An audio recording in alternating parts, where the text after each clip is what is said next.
And this is going to be about something that we're all very passionate about, partnership. What are the dynamics of a successful partnership? So I'm going to welcome to the stage Rebecca Callahan, who is the president of Professional Solutions. Is that the new title, Rebecca? Sure. At Randstad Sourceright, and Valerie Egan, who heads talent acquisition at Linde, to talk about how they built the great partnership between Randstad Sourceright and Linde. Thank you. All Thank right, you very thank much, you. Elliot. Thanks, everyone. Thanks, Elliot. We heard you guys were running behind, and so now you are tired, cranky, and hungry, which is wonderful for Val and I. So we will do our best to help make up some of the time here and get you guys off to lunch. So as Elliot said, Valerie and I are going to talk about not just the partnership between Randstad Sourceright and Linde, but the evolution of that partnership and all the things we've done right and wrong over the course of our almost 6 years together. But we thought valuable lessons to share with both the providers and the buyers in this group who are either embarking on a new relationship or trying to make the one they have today work better than it has in the past. So that's the goal of today. We want to try to make this as interactive. We may ask you guys some questions in the middle of the presentation just to make sure you're paying attention. But we do want to be able to get some feedback from the group. So with that, I'm going to turn over to Val, and she's going to tell us a little bit about Linde. Thank you. And so our headquarters are in New Jersey. So I'm from New Jersey, New York, so I can talk really fast. East Coast, just like everybody else, so we can get through this. But what I wanted to do was just go through Linde, because it's not a household name in the US, although it is in Europe. But we are, and I always like to start with how Linde started, because I always think it's funny that Carl von Linde started the company, and it was to refrigerate beer. So that's always, when we have the interns come in, we always give them that big choice and say, what did we start with? Soda, beer, things like that. But we're a leading company in the industrial gases world, and we have gone into refrigeration business, into industrial engineering advances, and we are big in the US. We were originally BOC, and then Linde purchased us. And really in Europe, Linde is a household name the way AT&T and Verizon is. So that's just some things about Linde. We are in 100+ companies. And in the US, we are, as I said, in industrial gases, engineering, and we are also in the healthcare business as well. So again, just to keep this moving and go kind of fast, we have about 63,000 employees, and you can see all the different areas that we are involved in. And we've been involved with Randstad Sourceright in sourcing for these positions for about 6, going into 7 years. So really, getting into the next page is really what we want to talk about today. And we're calling it the uphill journey. I'm happy to be here because I'm really passionate about relationships. And if any of you were here last year, we won the North American Relationship Partnership Award with Randstad Sourceright for the partnership that we have together. And I think that that's really what we want to talk about, and how we are able to work together and constantly change in it. And so there's a lot of effort that both of us make on our end. We have to look at innovation. We have to look at the constant changing market that's out there.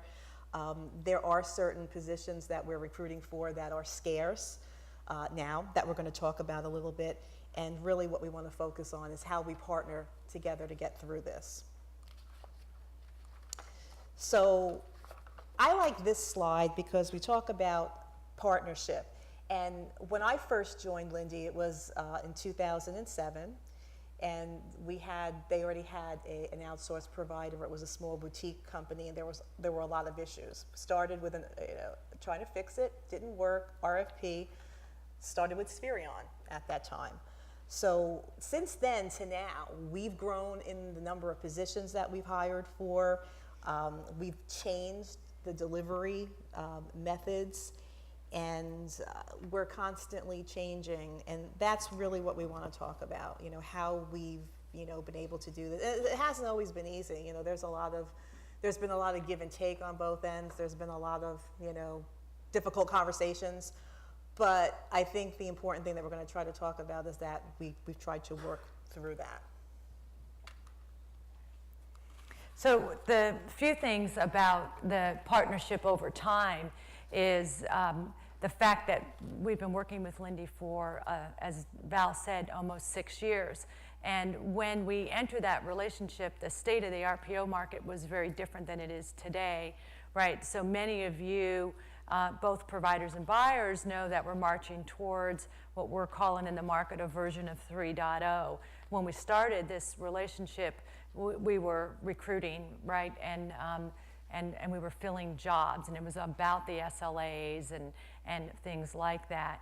And one of the things that we find in longer term partnerships is, when do you actually go out and go to an RFP and do a beauty contest and see what else is in the marketplace, and when do you actually go back to your provider and go, how do I get to RPO 2 or RPO 3 with the provider that I have today? And that's sort of an ongoing struggle. And it does take, I think, the work of both the provider and the buyer to be able to do that. Just to show of hands in the room today, is there any of you who actually believe that's true, that you can get to, the low end of the range to the high end of the value range with your current provider? Most of you believe you can? Anyone think you can't? I think in general, if both people are willing, I guess it's like any relationship, to work at it, then you can get it done. But it isn't without a lot of hard work on both sides. We'll talk to you about how we did that. So there's 4 areas that Val and I would like to talk about today.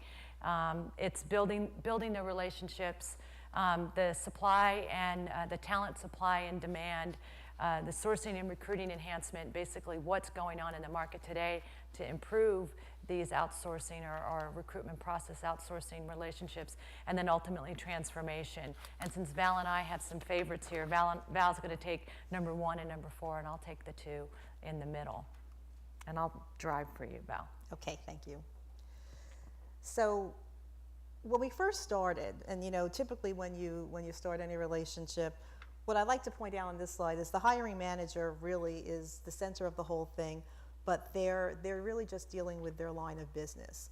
So it starts out, they get a job, they're assigned a recruiter, okay? And they just work with that recruiter. But somehow, and I'll just tell you, I'm pretty involved. I manage the whole the outsourced arrangement, but I'm on a weekly call with all the recruiters. And one of the things that always amazes me is that I'm on these calls, and the recruiter will talk about a job, and they'll say, well, I haven't heard back from this manager in 2 weeks. So, I mean, that's always a big, red flag. You haven't heard back from this manager. Why are we just hearing about this now? Why didn't you tell your manager on the RPO side? Why didn't you deal with our business partner that, should help you out with this? And, what we find out is that they're dealing with the hiring manager, but I don't know how good the relationship is, because they don't want to turn the manager in, right? But then I'll get a call like a week, 2 weeks into the process saying, I don't have candidates, what are we going to do? But I was talking to Rebecca earlier, and what I love is when they also put in there, I really like Raquel. She's such a good recruiter, but I don't have enough candidates. So what's wrong with this picture? Something's wrong there, that they're escalating to me, but they're not dealing with the recruiter's not dealing with the hiring manager, and the hiring manager is not dealing with them directly. So to me, this is a big problem, because if we're talking about relationships, the relationship that you have to have with the hiring manager has to have with the recruiter has to be very trustful. They have to be able to talk to each other. They have to be able to say, look, I don't like the candidates for this reason, or you're not giving me enough. For some reason, they don't want to tell the recruiter that, but they have no problem calling and complaining to me or my boss, which is what we're trying to avoid all the time. So that's really why we call this, you know, a before. And I do want to throw this in there because I don't know if you have this at all, but one of the things about working closely with your vendor is, you know, to make sure that I have the best recruiters working with my managers. And so, you know, Randstad's pretty good about working with me and the team, and sometimes we decide that there are recruiters that need to be performed out of the business. And, you know, if they're on their team, so they need to do that. We need to have, you know, patience as the client. So we did that recently to someone who was not filling jobs. And my HR business partner, who she supported, called me up and screamed and yelled at me that how could we get rid of Kathy, because she's the best person that we have. I love dealing with her. She's wonderful, but she hasn't filled their jobs. So, you know, here's another, you know, way that I'm dealing with the RPO vendor. They're helping me to get a better person. But really, what kind of relationship, you know, does the HR business partner have there? You know, they're supposed to be working to help fill the jobs. So they're not being honest either with the relationship that they have. And that's one of the things that I think, you know, we try to work out through now from, you know, before. And we're going to talk a little bit how we've evolved. I don't know if there's anything you want to add to this. I think that one thing I would add is it's a byproduct of a long-term relationship that you should all be mindful of. The relationship gets so good at the recruiter and the hiring manager level that you actually don't wind up with the best service because they like each other and they don't want to turn each other in, and that can cause a problem. You won't always get the best service. That's a great example, right, where a bad recruiter, you know, because someone's relationship, they'd want to keep them. So it's something to be mindful of. So, I mean, one of the things we wanted to ask too, again, just to, you know, get people engaged in this is, you know, hiring managers, you know, do you feel that your hiring managers really have trust in their outsourced provider recruiters? How many of you feel that they really have a good, trustful relationship? You don't get to answer. So see, good. Not as many, you know, and you know, so I don't know. Sometimes we've had the relationship for years. I don't know if you see this. Some of our managers, I still feel we call them the Linde staffing team, right? They have Linde email addresses. They have their Randstad, and they use their Randstad for, you know, whatever they need to. But we want them to be part of the team.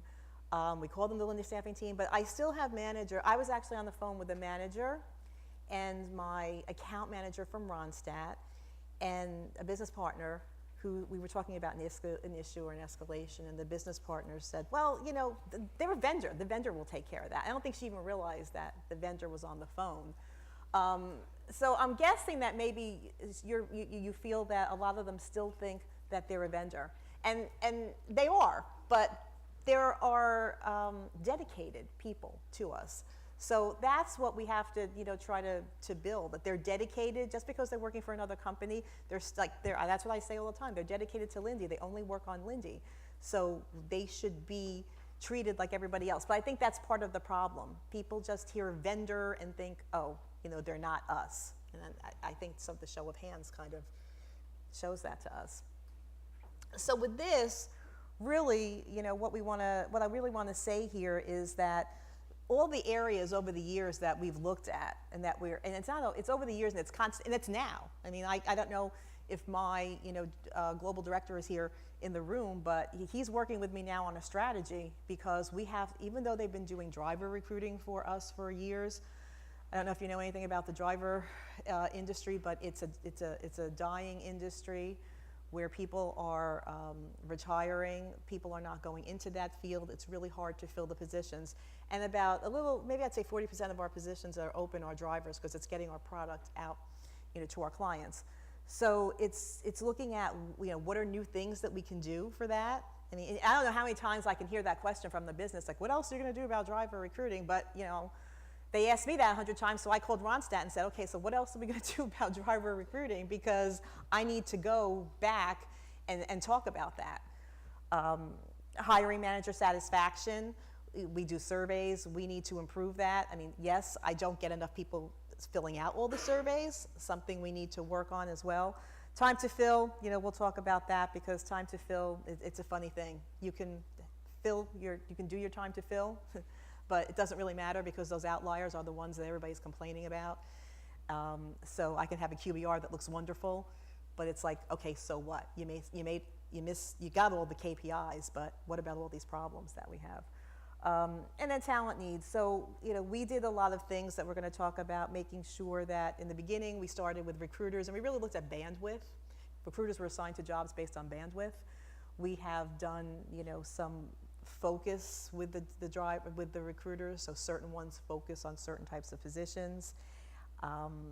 What I've tried to do too is find out, if we can, ahead of time, and this is something you can really ask your partner about. I mean, I know you look at contracts, and I'm the one that looks at contracts, so our hiring managers don't really think about contracts at all, but you have certain ways of recruiting. But pipelining and thinking ahead of time is really important, and your partner sometimes, can help you with that. One of the big things that, I would say that happened to me is, and it took a long time, it was like maybe 8 months. My boss kept going to leadership team meetings, and I would give her, and this was about drivers, so I would tell her how many openings we had because she really wanted to know all the stats on drivers. And she would come back and say, I don't understand, you told me there were 70 openings, they're telling me there are 100, they're telling me this, and this went on for like months until like I finally realized that I'm looking at it from when the job is approved, right, because that's when it comes to me and my department, but in the transport area, they know ahead of time when when people are going to be retiring, when people are out on their medical leaves, and so they're looking at the openings there. So that's how they were counting everything. Took a long time, and this was something that I had to figure out because you can't put everything on the vendor.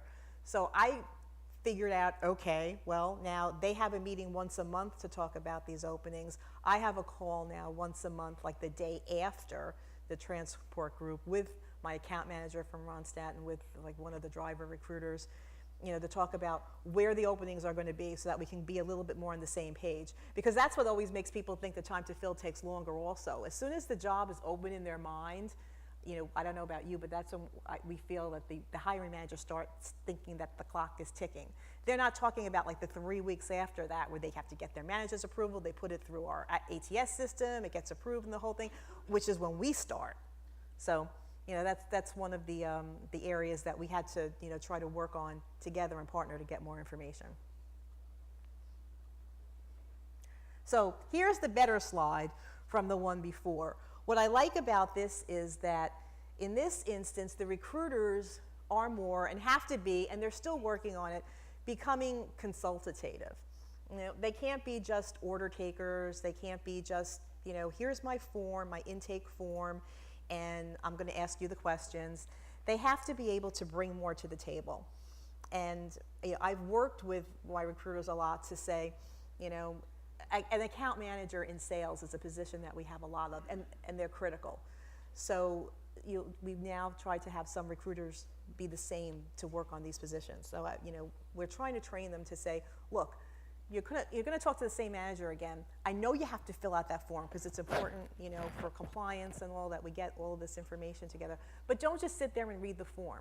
Sound like you're more consultative. Go in there and say, I filled these positions before, and I know that as an account manager, 1, 2, 3, and these are the important things. But what's really different about it for you and for your location?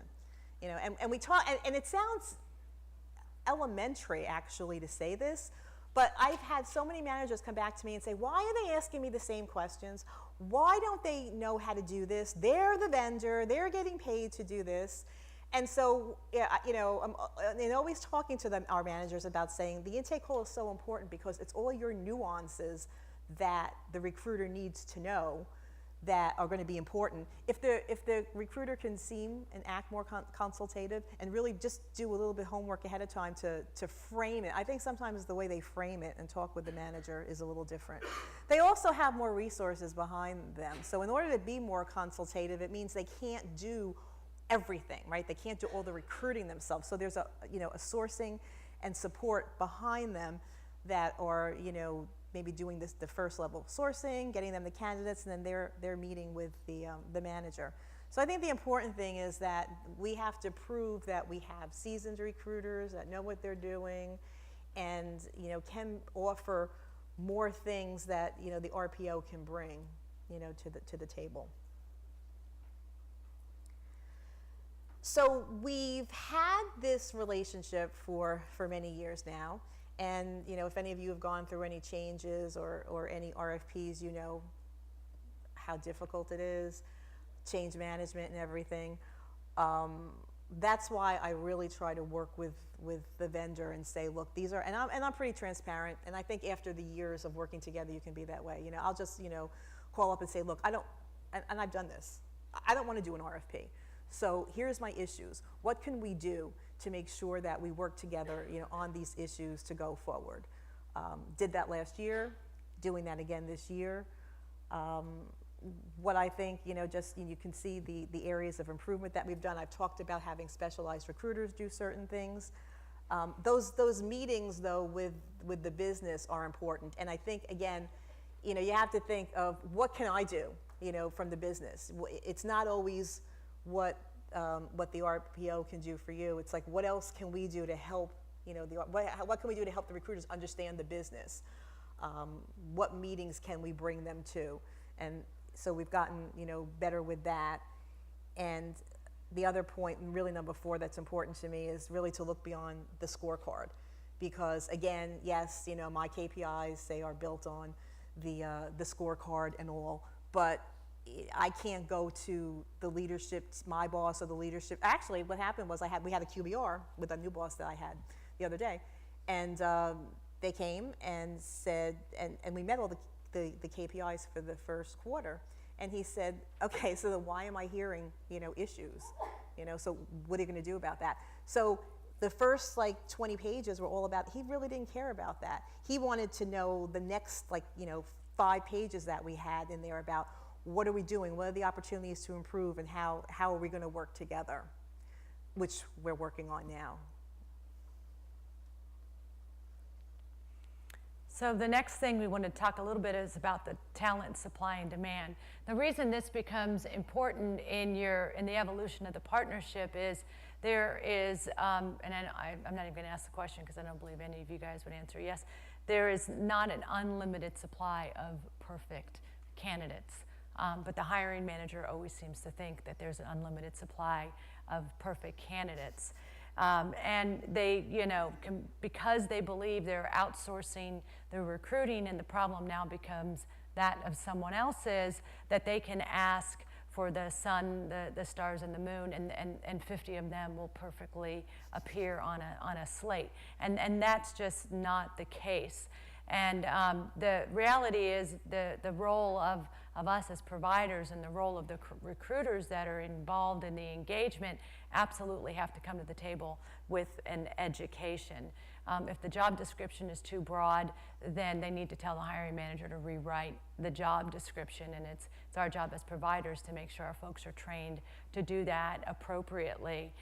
If the salary isn't accurate or isn't competitive, then you need to come armed with those things. To Val's point earlier, that folks need to be more consultative with the recruiters. I think the one thing that is true in this market now is we have the ability with technology that's been put into place is to come to the table more educated around the talent, what's available, what's the unemployment rate look like, why is this particular skill set going to be extremely difficult to find.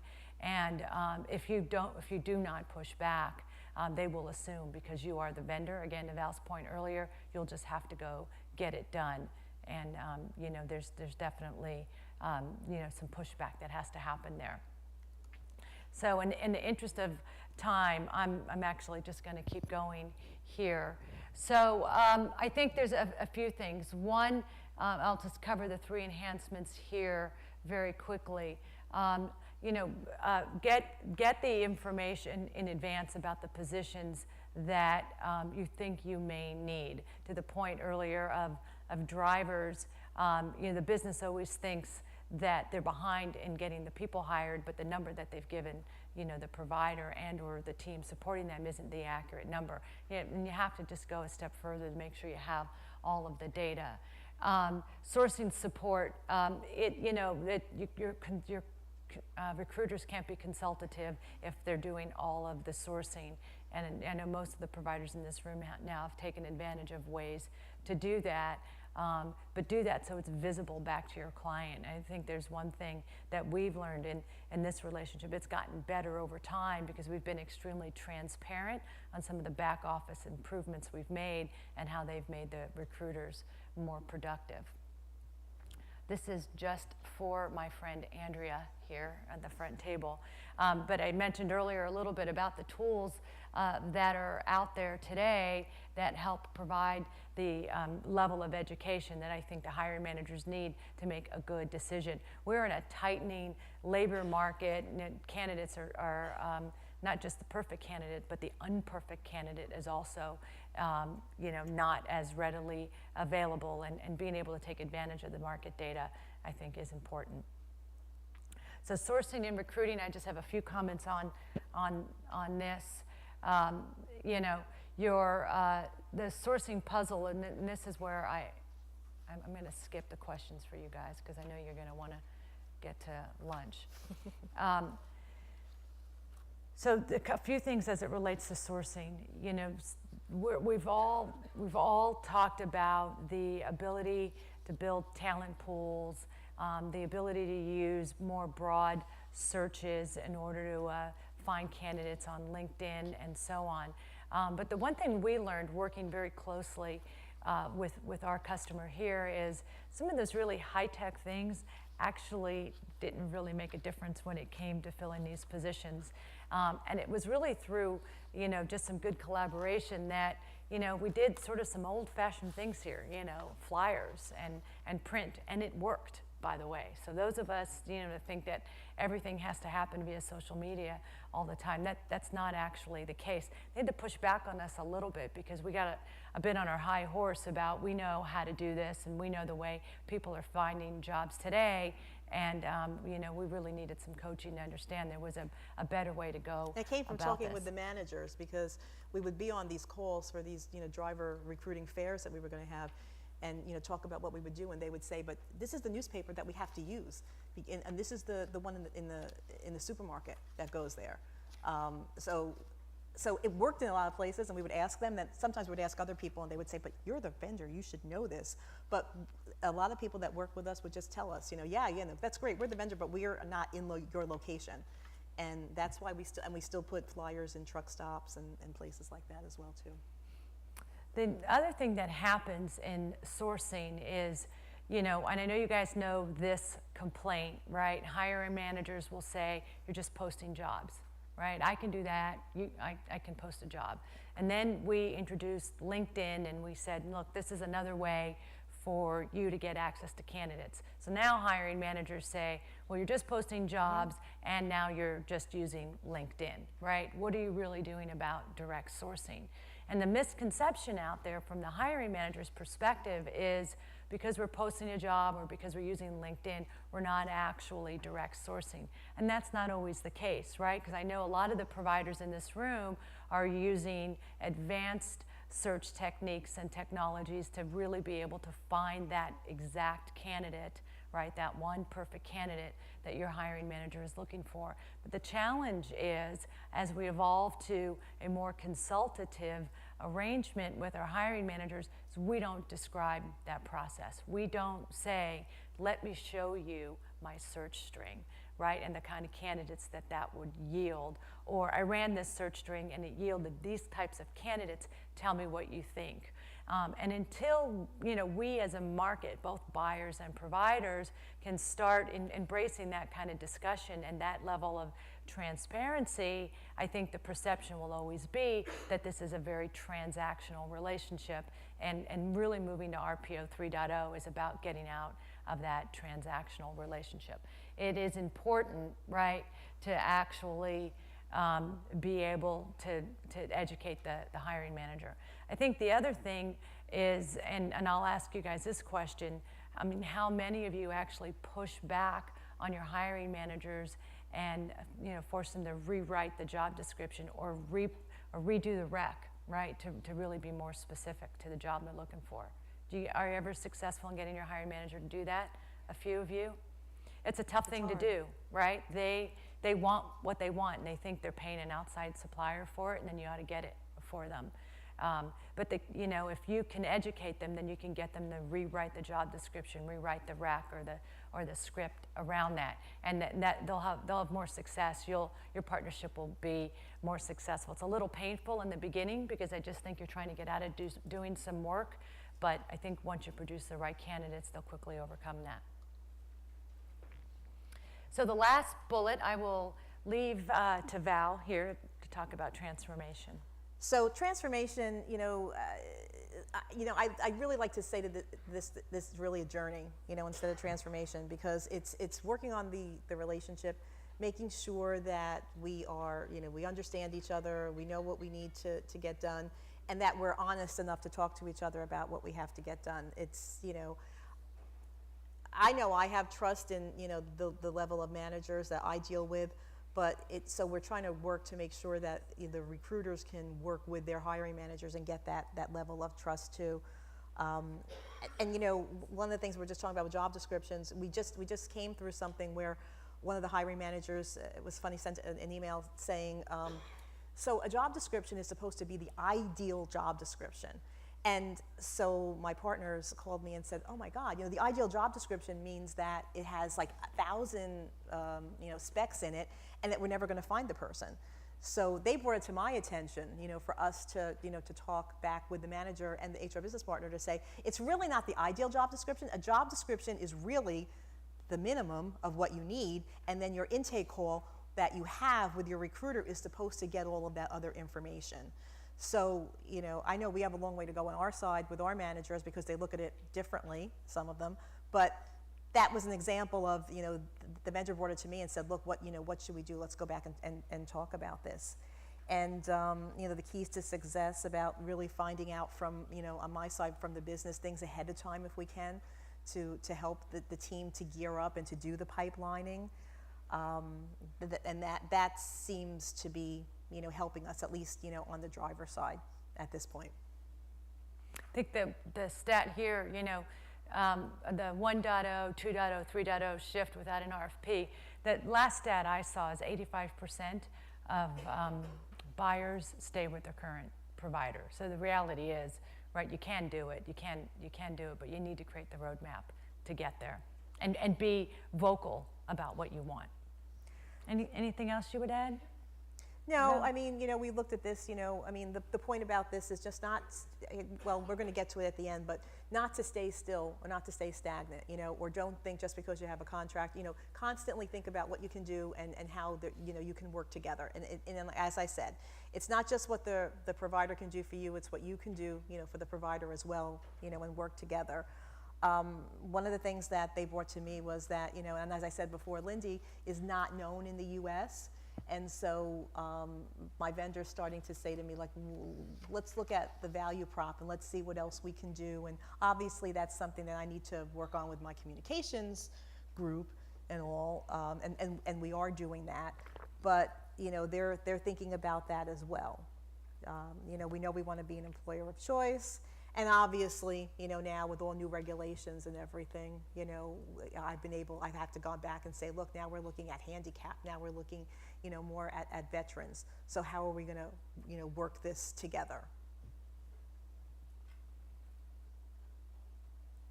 So this is our last slide. I think, are there any questions from the group?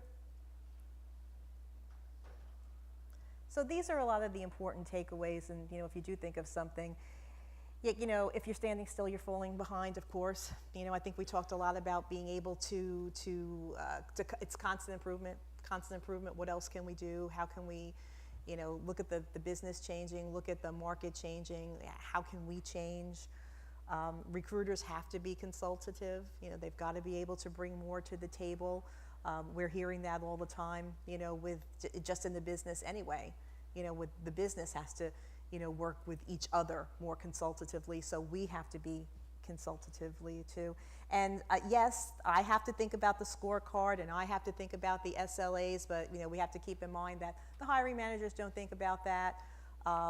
So those things have to be met, but we really have to look at what the outliers are and work on processes to improve that, so that that noise doesn't, come up so high that we hear so much about that, and that, the fact that we met KPIs are down here, we have to kind of bring that together.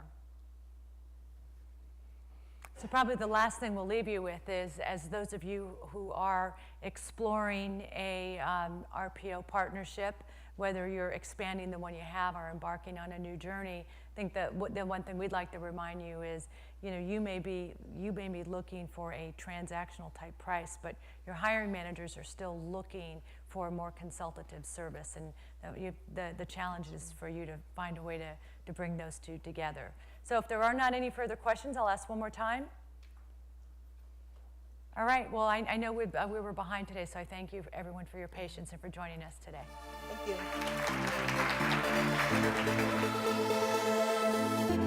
you.